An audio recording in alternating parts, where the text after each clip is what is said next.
A very good evening, students.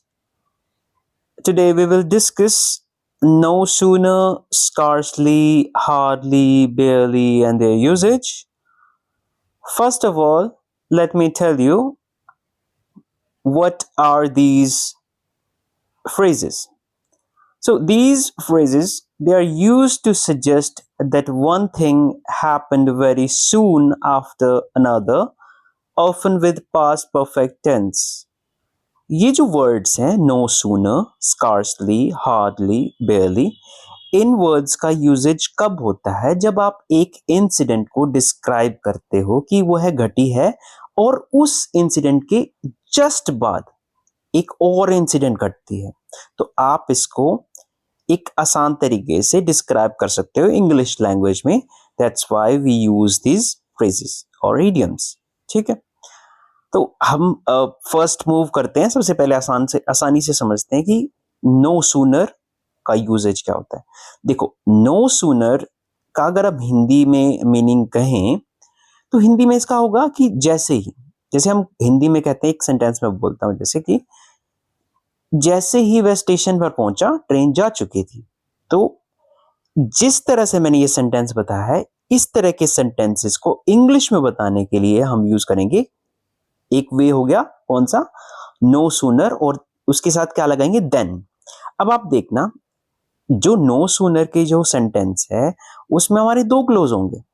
ठीक है अब जैसे हम इसको एग्जांपल से समझते हैं अगर आप ऐसे समझ गया तो कोई बात नहीं ठीक है एग्जांपल से समझते हैं इसको no sooner did we reached the metro station then the train left जैसे इसका हिंदी में मीनिंग ये होगा कि जैसे ही हम मेट्रो स्टेशन पर पहुंचे ट्रेन जा चुकी थी या ट्रेन चली गई ठीक है तो अब आप देखना no sooner did we reach the metro station ये फर्स्ट क्लोज होगा और द ट्रेन लेफ्ट से पहले देन का यूज आएगा आपको इसे ध्यान रखना है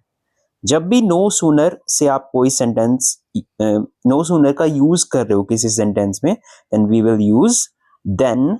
to connect that two clauses with each other ठीक है नो सूनर का आप समझ गए अब नेक्स्ट मूव करते हैं स्कार्सली अब आपको एक और बात बता देता हूं स्कार्सली और नो सूनर में ज्यादा डिफरेंस नहीं है आप you can interchange these two phrases with each other but आपको एक बात ध्यान रखनी है नो सूनर के साथ आपने देन लगाया था जो आप कनेक्ट कर रहे थे किसको कनेक्ट कर रहे थे क्लोजेस को आप स्कार्सली के साथ आप देन यूज नहीं करेंगे स्कार्सली के साथ आप व्हेन या फिर बिफोर यूज करेंगे ठीक है मीनिंग लगभग सेम है आपको you don't have to worry about the meaning okay अब जैसे इसका एग्जांपल से समझते हैं scarcely had Rohan kicked the ball when the bell rang ठीक है जैसे ही रोहन ने बॉल को किक किया या बॉल को पैर से मारा बेल बजी ठीक है दो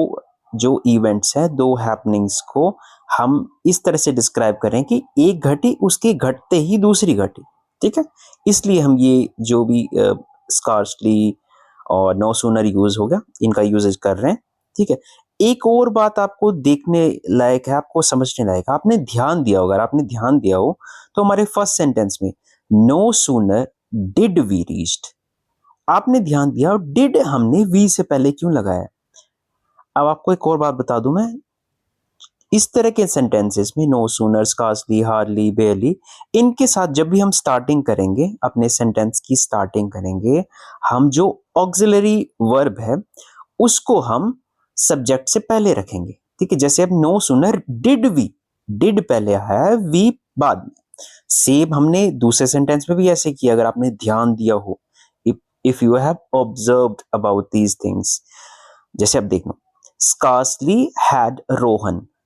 रोहन से पहले ही हैड आया है